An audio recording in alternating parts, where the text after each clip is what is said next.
I wanted to read an essay that I wrote about a year ago, and after rereading it, I just kind of added a little bit of a preface that I think will explain some of my motivation behind it and hopefully give a little bit of context for not really just this video, but my channel as a whole. So, to begin, this article in many ways represents the core foundation for why I wanted to start a video channel. I have a high level of openness to new ideas, but my openness is tethered to the bedrock of my faith, the belief that Jesus Christ rose from the dead. Holding on to that one truth, I have challenged many of my presuppositions about the Bible and the world we live in. The realization that I have come to is this: there are many possible ways that some things in the Bible can be interpreted, but I do not think that there is any guidebook or worldview that comes close to explaining or making sense of our lived reality. I have changed many of my opinions about doctrines. Most of them have gone from being sure about one view to leaning towards particular truths, but holding the possibility that I could be wrong in many places. That means I can hope for what I think would be the best truth, but I must try to live as if the hardest or the scariest possible explanation may be true. Ultimately, I believe that living in that tension is the most biblical way to live. We trust an all-powerful, all-knowing, and eternal God who is good and loving.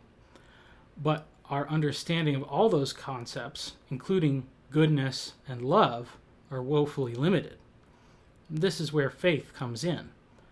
But it is not blind faith that leaps across a dark abyss.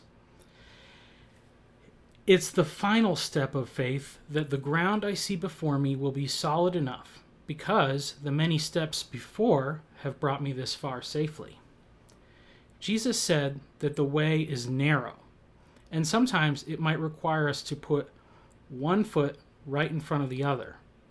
But in that spot where our foot is meant to fall, there is no more solid ground in the universe, and He is not afraid of us poking and prodding with whatever tools we have at hand. That is wisdom. Over time, our doubt should shift away from questioning His word and His path, and instead look to the ground around us, not because we should desire to stray from His path, but because we need to find suitable on-ramps for those around us. We need to be able to look at the world around us and say to those near us, those questions will lead you here to the truth. We must also be able to say, don't go that way. It will lead you farther away from the path. But to do this effectively, we must be able to speak as those who know, not with arrogance or dismissiveness. These things can motivate people, but it won't give them confidence in the truth. We need to show them that we have probed the ground, that we have already walked on that path, and we know which way to go. If we can show others that we stand on solid ground, we can extend our hands toward them without fear of falling. The voice of criticism so often comes from the detractors. But if we as believers engage in a little bit of skepticism, the best parts of our faith will grow far stronger roots. And if we can endure a little pain and embarrassment, there is a whole world of wonder on the other side. So, the rest of this will be the article that I wrote about a year ago. And hopefully with that preface, you can understand a little bit more of where I'm coming from. The first recorded example of deception in the Bible was when Satan asked Eve, "Did God really say you must not eat from any tree in the garden?" This is not a profoundly evil statement, nor is it shocking or blatant. It's subtle. The devil does not tell Eve a falsehood. He causes doubt by suggesting a slightly altered recollection of a past event. There was no video or written record of what God had said available at that moment. And so it is not surprising that while Eve recognized that the devil was creating a straw man argument, she was not correct in her reply. Her exaggeration of what God said allowed the devil to confront her with the first lie in history, an event that would cause a stunning case of cognitive dissonance to a person who had no concept that falsehood was even possible. I say this not to shed light on this particular incident, but to bring light to the fact that there is an evil presence in this world, but he is incredibly subtle in his attempts to lead us astray. There is no doubt that the devil continues to use his favorite question to cause doubts. Did God really say? And alongside a myriad of similar ones, I'm sure they are exaggerating. Surely it's not that bad. That can't really be true. They don't really mean that. Such questions are designed to cause instant doubt and inspire an emotional response. That is not the way that God speaks to us. Jesus said often, "Truly, truly, I say to you," an emphasis that he meant exactly the words that he was speaking. He was also not afraid of genuine doubt.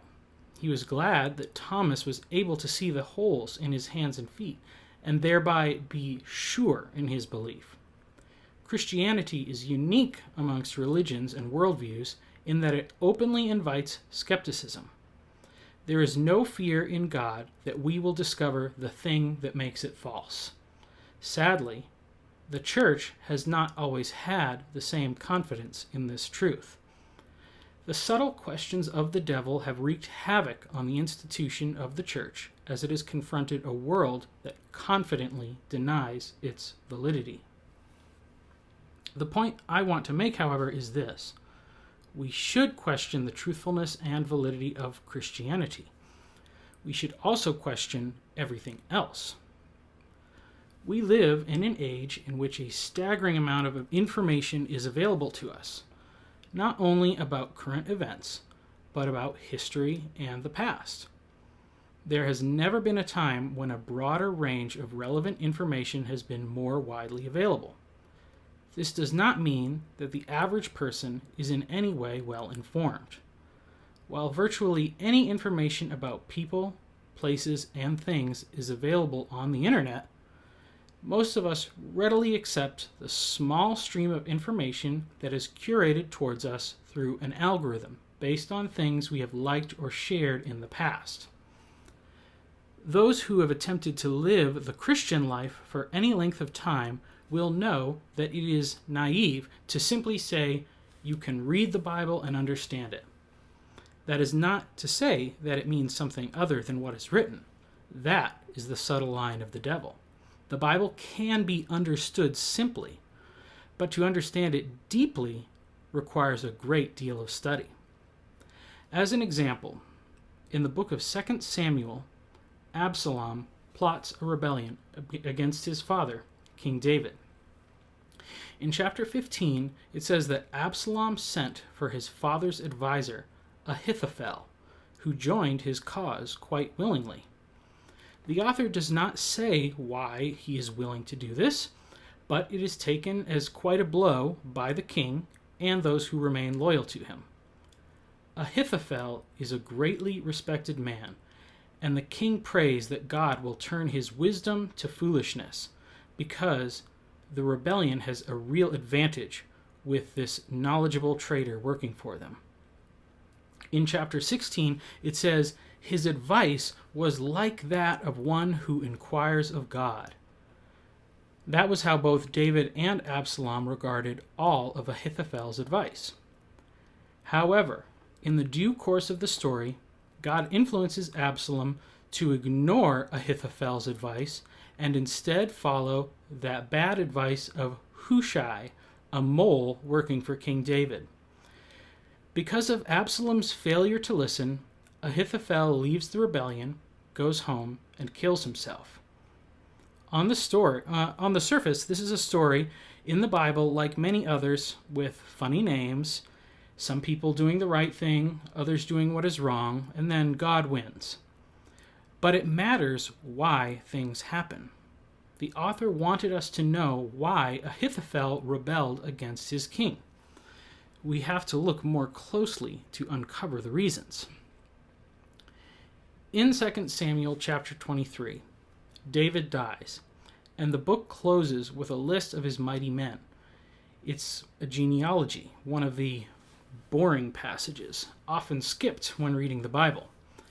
Verse 34 says this: Eliphalet, son of Ahasbai the Machathite, Eliam, son of Ahithophel the Gilonite. If you had remembered the name Ahithophel from 5 chapters earlier, you would learn that he had a son named Eliam, who was one of David's mighty men.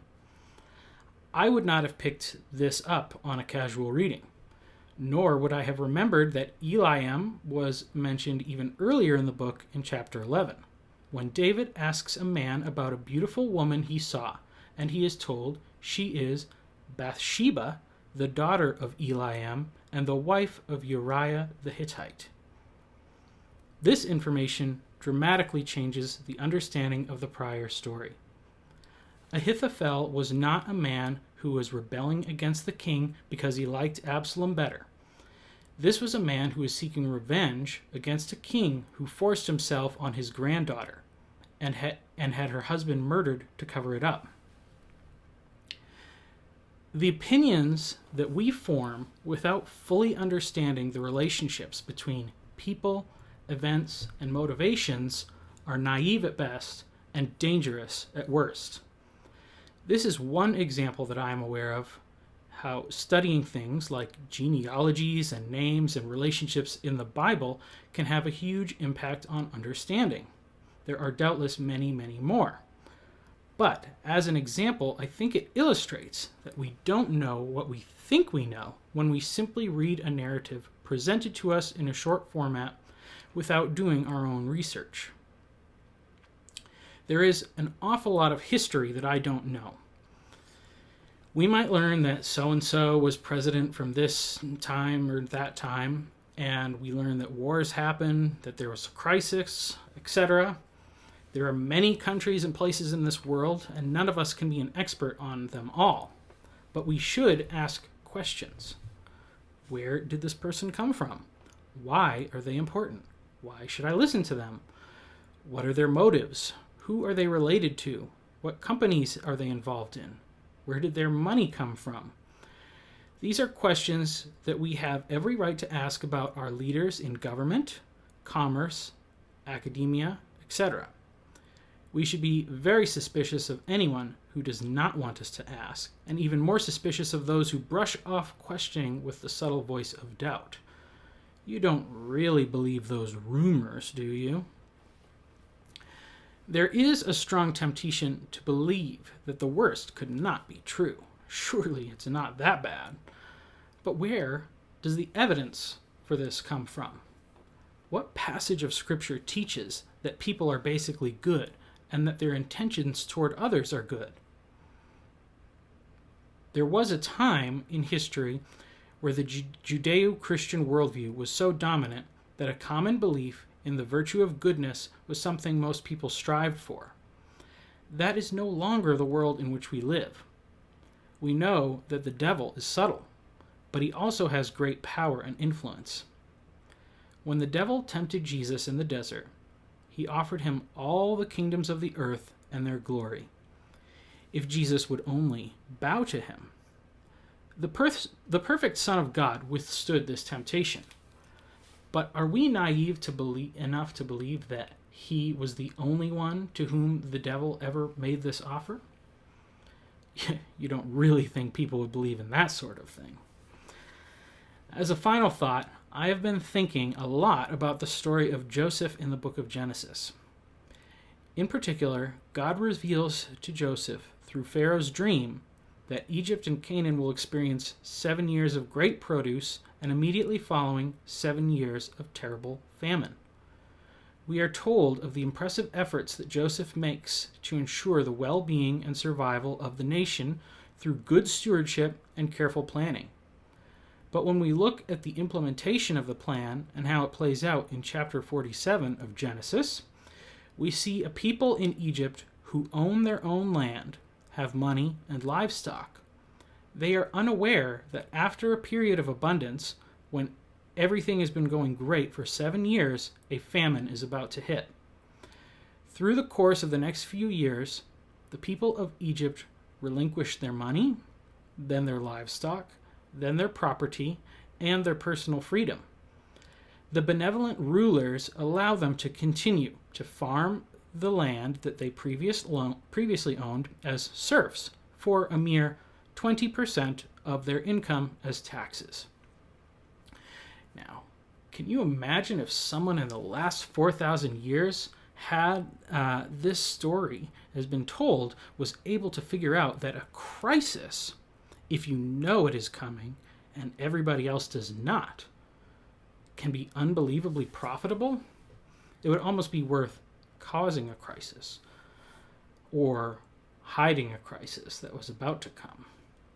But you don't really believe that somebody would do something like that, do you? That is the end of my article. I hope you like it, and I would be glad to hear any comments anyone has about that. Thank you.